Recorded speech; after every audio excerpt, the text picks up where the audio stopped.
Hello, everybody, and Happy New Year to you. I'm super excited to be here with you on this fourth day of the new year. Can you believe it? We're already 4 days in. It seems like last year we couldn't wait to get to the new year, and now we're already here, and it's moving right along. So for those of you who don't know me, my name is Marcie Thomas, the founder of Brown Girl Collective, the BGC Book Club, as well as Live Well Sister, which is a wonderful space where we come together and share things that can help us to live our best lives. And if you saw that brand new video that I just launched, it kind of shows what some of those things are. It's our spiritual life, our self-care, our relationships with others, our relationship to our careers and our purpose, having that money right, serving our community, and then, of course, just living with joy. So tonight, I'm especially excited to be here with you and welcome actually a return guest to Live Well Sister, Oludara Adeeyo, who was here with us last year to talk about her first book, which I already told her I've gifted this book as well as the new one, Self-Care for Black Women, came out last year. We had a chance to talk to her about that book, and we're going to talk about her newest one today, which is Affirmations for Black Women. And as you can see, I've already been bookmarking and things like that. So by means of introduction, Oludara is based in Los Angeles and works as a psychiatric social worker, where she assists individuals who are experiencing homelessness, substance issues, and severe persistent mental illnesses. A registered associate clinical social worker for the state of California, she is passionate about helping people improve their overall well-being, especially Black women. Before becoming a psychiatric social worker, Oludara spent 7+ years working as a writer and editor, which set her up to write these wonderful books, of course.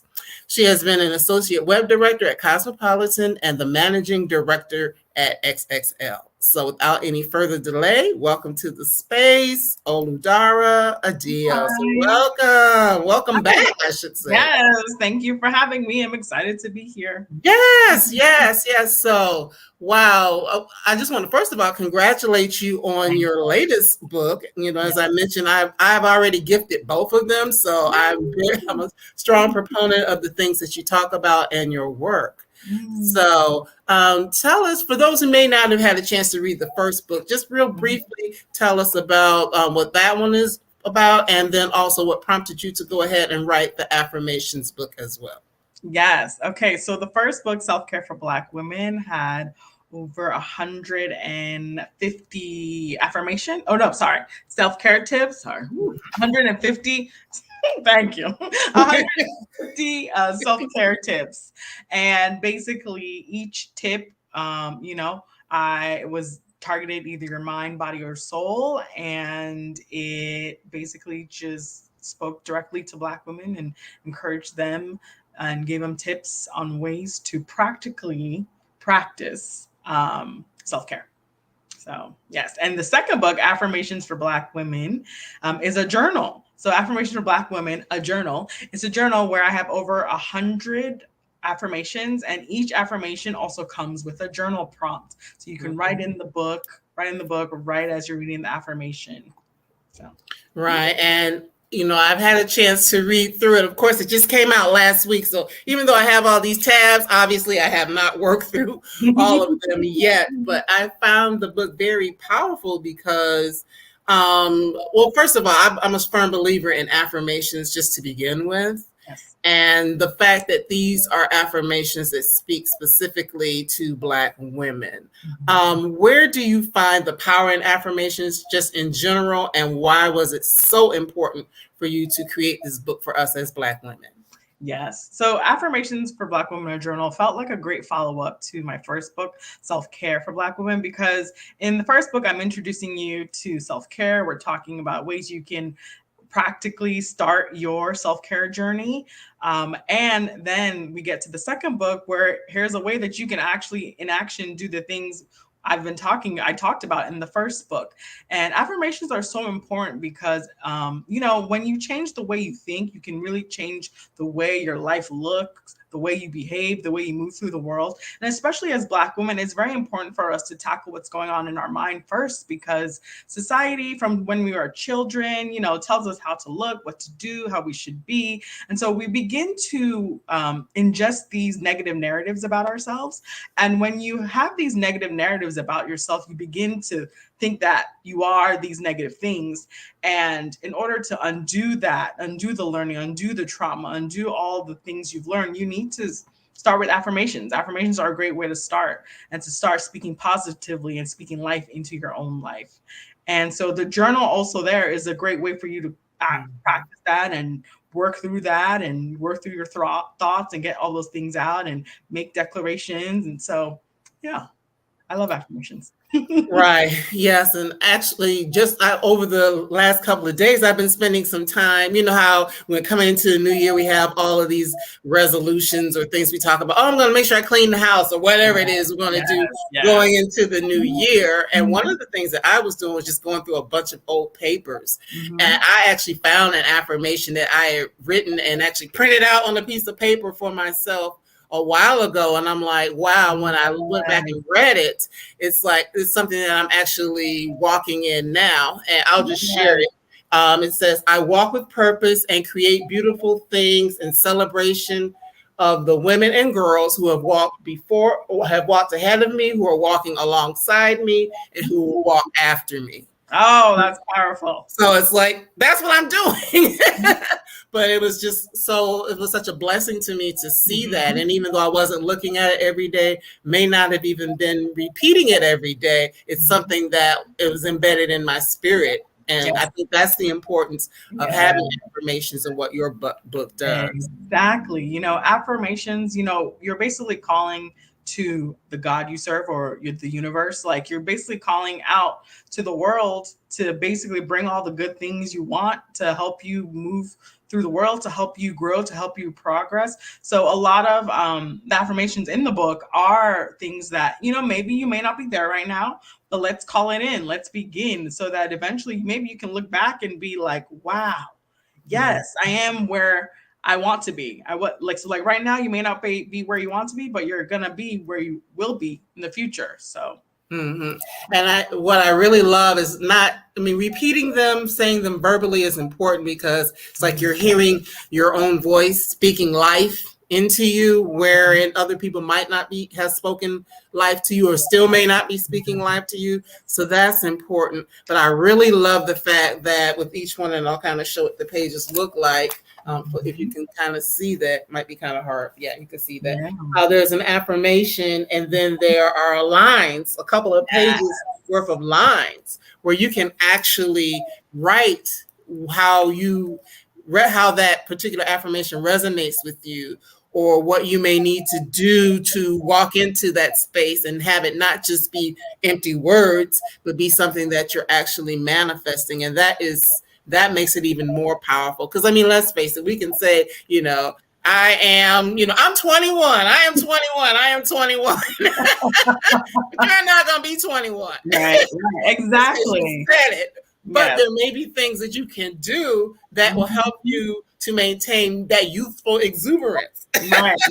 Right. And I think that's the power of affirmations, is that it's rooted and kind of calling in your current reality. So I believe, as a therapist, I believe that in order to move forward, in order to heal, you really got to get real with yourself. You really got to be honest with what's going on right now. And when you do affirmations, it really calls you to kind of evaluate what's going on. And if this affirmation is not really speaking to where you are at the moment, you need to be like, all right, so what can I do to get there?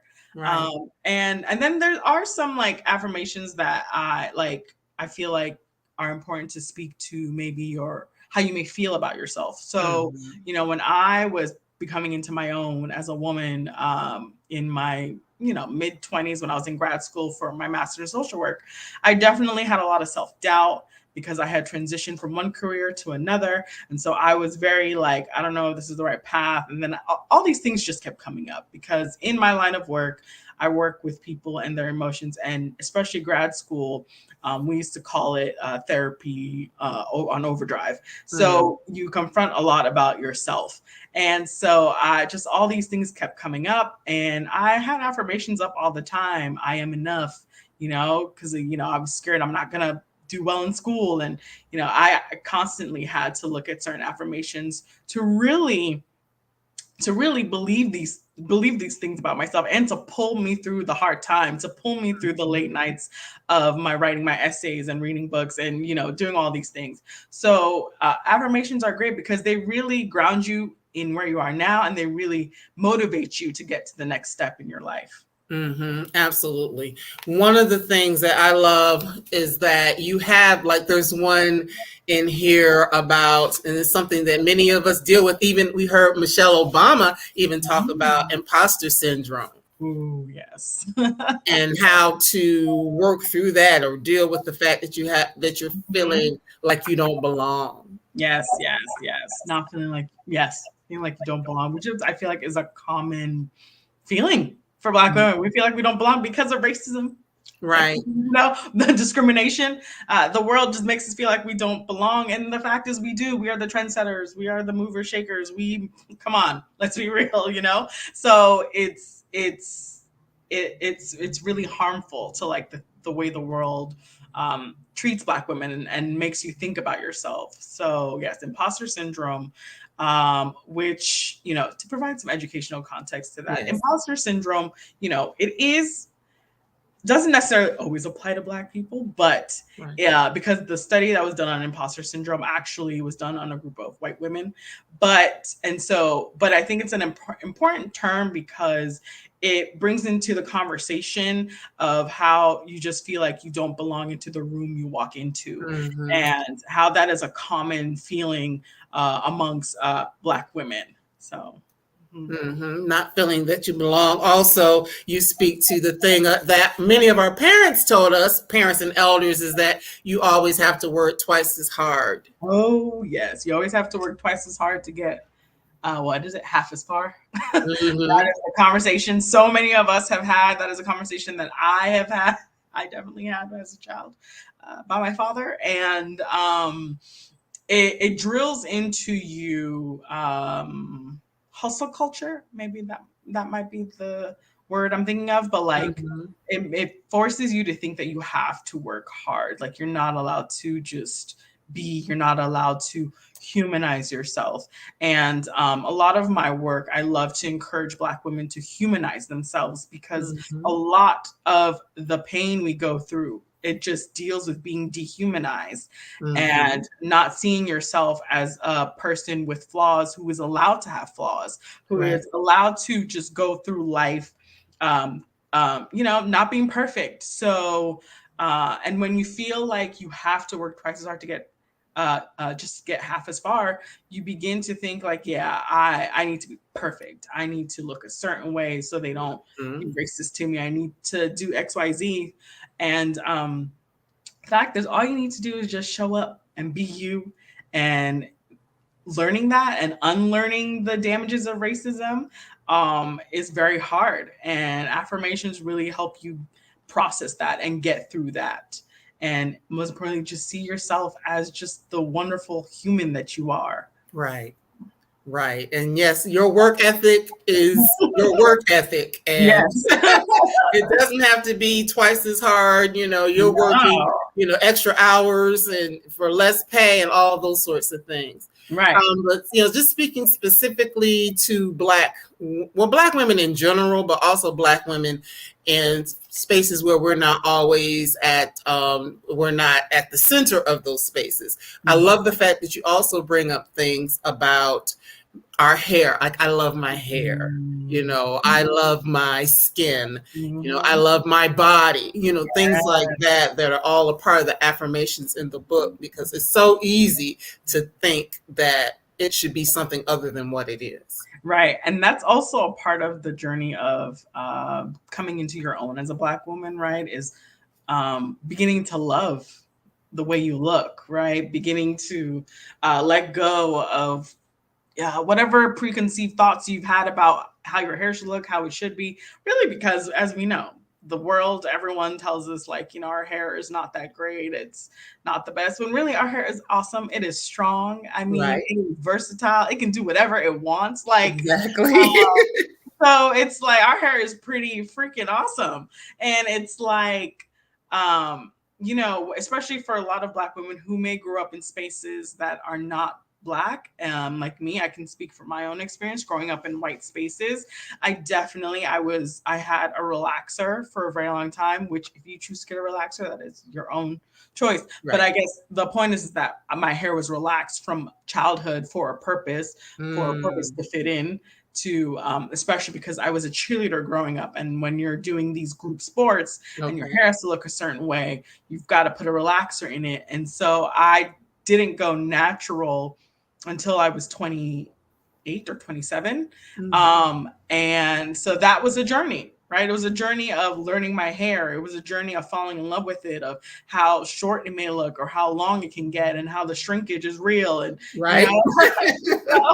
Like, I know. There we go. and learn what styles you like, right? Like, so it's all part of the journey. And then also learning to love your skin. We know colorism in our community is real. And so learning that, no matter what shade I am beautiful. As we do know that colorism impacts darker skinned Black folks more than lighter skinned Black folks.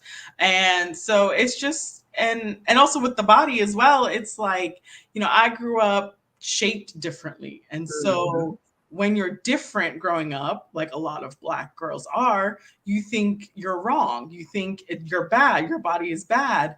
And so you begin to hate maybe the extra muscles on your thighs and your butt and hips that you were just naturally given. And so you have to learn to like just accept yourself for the way you are. And it's so important. It's so important because if you're going to be in this body, in this world for a very long time, you need to love yourself or else life is just going to be miserable. So. Right. Well, one of the things you mentioned young girls, and that just made me think that even though I'm sure this book is written more for, an older or more mature person, there are many of the affirmations in here that if anyone out there has daughters or young girls, I would encourage you to share them with them as well, because there are so many things that the messages that are coming to them, whether it's, through the people in their schools or stuff they're seeing on social media or whatever. And you can imagine if we're struggling as fully formed adult people, imagine how our daughters and our girls are dealing with some of those things. So I definitely, this is something I would suggest for them as well, to just share some of these affirmations, have them go through some of the journaling, not so much for you to read it, but for them to just work through it and sort through it, because I just think that these, learning these skills, the earlier you can learn them, the better. Yes.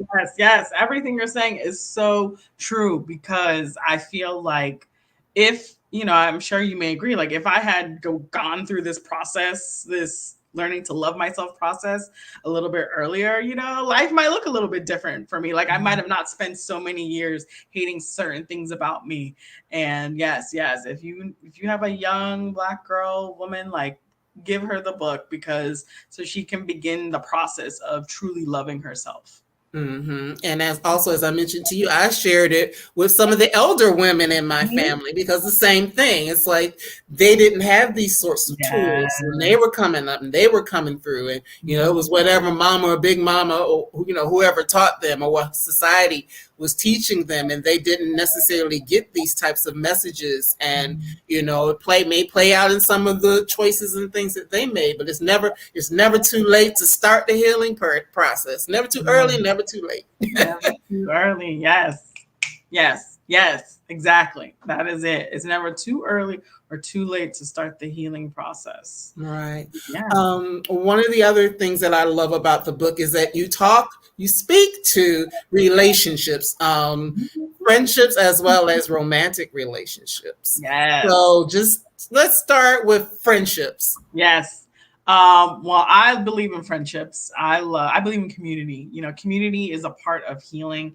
And I think as Black people, we are very good with that. We understand the power of community because of being on the outskirts of like the majority culture. Mhm. Even though we impact the majority culture, like, Right. we understand being ostracized. So community is so important. And I think I put in affirmations about friendships because it is something that a lot of Black women struggle with, but it's also so important to the healing path. It's so important to have good community of people in your corner. So affirmations about finding right friends and allowing people to just be themselves, and it's so important because you need to be able to create these strong communities that help you thrive. So hmm Now, from the perspective of romance, I love those affirmations as well because we know, of course, there are women, Black women who are partnered, and that, there, of course, there's things they probably need to affirm themselves in those partnerships. yes, But yes. for those who may not be partnered, just working through that process as well. And I really love that you speak to that in a few of the affirmations. Yes, I felt it was so important to put that in the book because I feel like, especially in the United States, the narrative of a Black woman is, oh, she's single, oh, she can never get anyone, oh, she's too masculine, oh, or it's you need to prove your love to this man, you need Mhm. to go through hell and back to get the love you deserve. And so I know I put an affirmation in there about, not wanting struggle love. And Right. so, right. Because it's so strong in our community where it's like, because of gender roles and structural things of relationships, it's like, oh, well, you need to, if you are heterosexual, it's like you need to do what your man says, you need to act a certain way to get a man, you need to do XYZ. And oh gosh, it could be exhausting, right? Mhm. And so, I put that in, no struggle, like let's let go of struggle love. And then also like decentering your life from romantic relationships, because, sometimes that can have such a strong hold on your life as a Black woman. Mhm. I want to find someone, I want to find someone. And the reality of, as a Black woman, we are not the first pick for dating. And we see it on dating apps. When we look at statistics, it's like we're not the Mhm. ones chosen first. And so a lot of Black women are single, and sometimes it can also take over yourself emotionally, and you can uh, put that at the center of your life because you want to be a mother, you want to be a wife, you want to have all these things. And sometimes you lose sight of all the other great things in your life, and it's like just as important having romances, so are friendships. So I write that affirmation to call in decentering your life from romantic relationships, because you don't want to ignore the other lovely relationships in your life, from work to friends to family, all because you are hung up on getting a man or whatever gender partner you prefer. So it's like I specifically put that in there, and just to really help Black women let go of trying to just have this stronghold. Sorry, excuse me. I put that affirmation in there just so Black women can, give themselves space to let go of the expectation of romance. And that is something Black women go through a lot. Like, I feel like we have to let go of the expectations that the world puts on us. And I felt that romance was a stronghold. And I know for me, in my own personal journey, I personally had to like let it go for so long. I was like, I want to find a man, da, da, da, da. Mm-hmm. And also, family members too. They're like, well, when are you getting married? Oh God. Right? What's I gonna be at your wedding? So Your family can be the worst. yeah.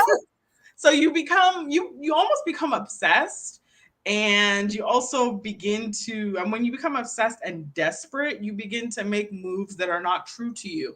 And as I talked to my first book about self-care, the self-care journey requires you being truthful to yourself and just being in tune with yourself. And if you are so desperate to find love, like you're basically abandoning yourself, and that's the last thing you need to do in this life. So, I felt like the romance affirmations were absolutely important. Yes, very, very much so, because I know I've got some years on you, and it took me a long time to figure that out. Actually, my mom and I were just talking about that yesterday or the day before about, I want certain things. I'm not, it's not that I don't want it, but to not want those things at the expense of yourself. Exactly. Being able to be true to yourself and who you are and all of those things. Even if you have it, right? Right. Don't abandon yourself in the Right. relationship. So, yeah. Right. Well, I know two things I want to bring up. One is about rest, because I know you're ready to go rest. But I love she's ready, y'all. She got to practice what she preaches. Yeah. But I love that you also have an affirmation here. Actually, it's one of the first ones talking about rest. How important it is for us to rest. Yes, it's so important. I feel like if anything you get out of any of the books I write, like rest. It is so important because we are stressed. Okay? We are stressed from this life, and we need to embrace rest. I really feel like we're in a generational movement right now where it's like Black women, we are all preaching it. We are all trying to get everyone to rest. And I feel like it's a great reminder to call into yourself, because sometimes you do get caught up in life and all your goals and whatnot, but you got to remind yourself, all right, I'm going to rest. I need to rest. So I feel like that's a very important affirmation. And also, choosing to take a rest is choosing to be compassionate to yourself. So I have affirmations like that in the book where I'm just calling you to be kind to yourself, treat yourself with the same kindness you would a child, so that's why, yes, rest is important. Right. And I was telling you offline, I took a nap this afternoon because I needed to. Even though I had other things going on, I still got those things that I need to get done. And I took that rest that I needed to take. So it is very important. Even when you are, juggling a bunch of balls and you've got a lot of wonderful things happening in your life, that rest is important, because nothing's going to get done if you aren't, if you're not here, if you're laid up somewhere, not by choice, you're laid up somewhere, then all those wonderful things aren't going to get done. Right. The very last affirmation before I let you go is, I love who I am becoming. It's so important. Oh, I love that affirmation. Because self-acceptance is a really key part of your self-care and wellness journey. And I feel like loving who you're becoming is loving yourself. And it's so important in this world, because while maybe you may not look like what the world may want you to look like or act, or what you should be doing, or what family is telling you to be doing, if you love you, at the end of the day, that is all that matters. And that's the perfect way for your portion to end. I'm going to stick with everybody a little bit longer, but for you, I just wanted to end on that, because that's so important. A lot of times we can begrudge that we're not where we want to be, or not where we think that we should be, but just to love the process and love who it is that we're becoming is so powerful. So, of course, I know that your book has only been out for a week. So you've been doing a lot of things to promote it and such. What things can we be on the lookout for from you in the days and weeks ahead? Just follow me on social media. Mm-hmm. Yeah, I'm down there. The Instagram, the TikTok, and the Twitter. I'm all on, Instagram. I would say is probably the best. Mm-hmm. And I am on TikTok and Twitter, and each platform is slightly different, but I feel like, stay tuned. There will be more to come. I recently obtained my license as a social worker. So now that that's off my table, I am excited to just open my horizon to help more Black women in various ways online. So there'll be more to come. All right, that's exciting. And so everybody, please pick up both books. I know the light makes it kind of hard to see, but we have Self-Care for Black Women and Affirmations for Black Women. As you can see, they're meant to go together because they even look similar. So please, pick up one and learn some of the things that you can do, and the other to kind of have those affirmations to speak over yourself, as well as writing your journal entries as well. So thank you again. Go ahead and get that rest, and we will be in touch again real soon, darling. Yes, thank you. Have a good night. You're welcome. Bye. All right. I was super excited to have her come on again because that is a book. As I mentioned, I've shared it with a couple of people in my family. I just feel it's so important for us to understand self-care.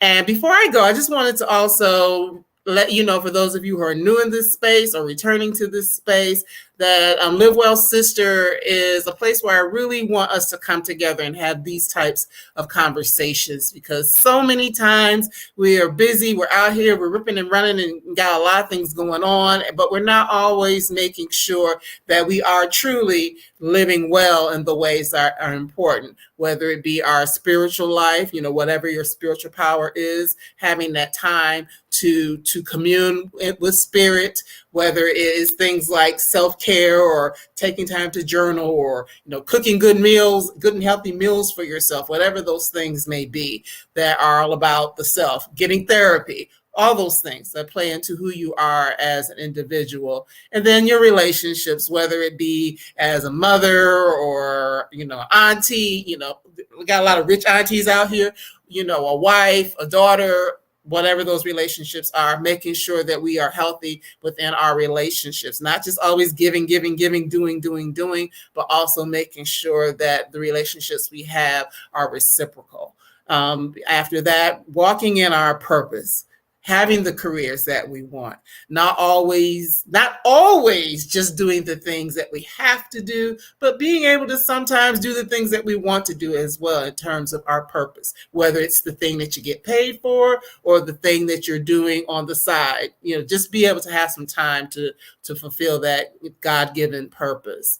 And of course, money. We all have to do things with our money as well. We need it to live, we need it to function, but do we have what we need to survive? Do we have what we need when we want to retire, if we choose to retire, or to travel, or to give, or whatever those things might be that we need to do financially, making sure that we're stable there.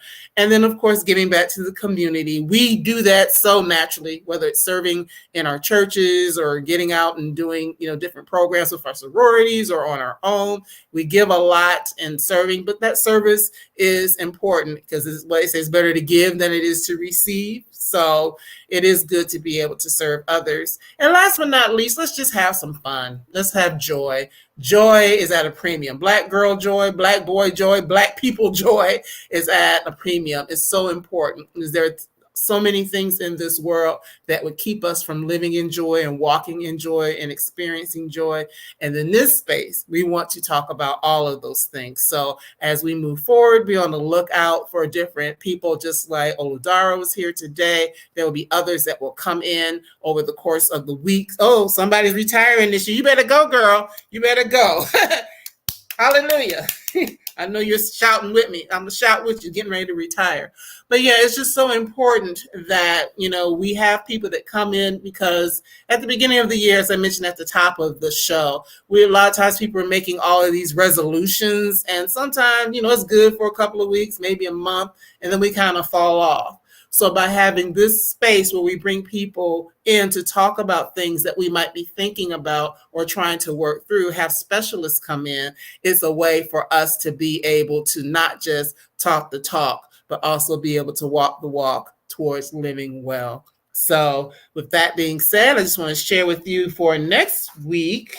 Make sure I have the right book because I got so many books going on here.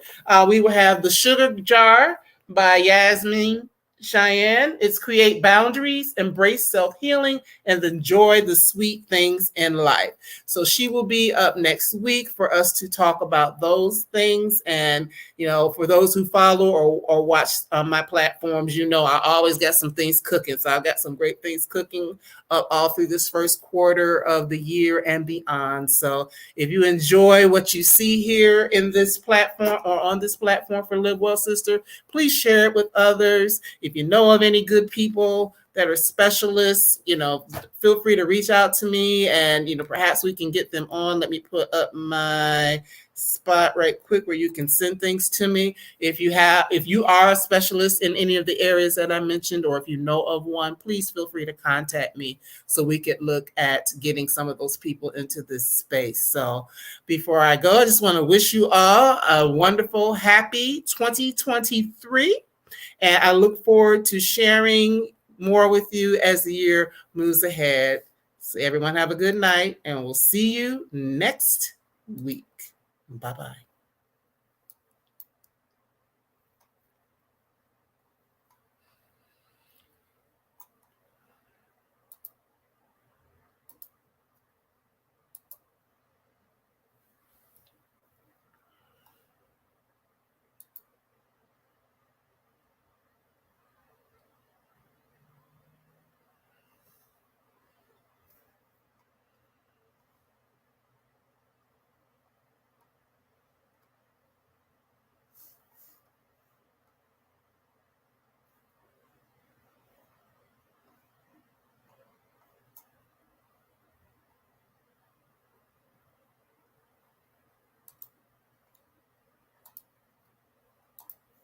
I'm popping back in right quick because somebody asked me to share my affirmation from earlier. And just in case she's still here, the affirmation, my personal affirmation is I walk with purpose and create beautiful things in celebration of the women and girls who have walked ahead of me, who are walking alongside me, and who will walk after me. So that's my own personal affirmation. You all can feel free to pick up Oludara's book and find some that she has, or write your own as I did. So once again, I'm leaving for real this time. You all have a good night, and we'll talk again soon. Bye-bye.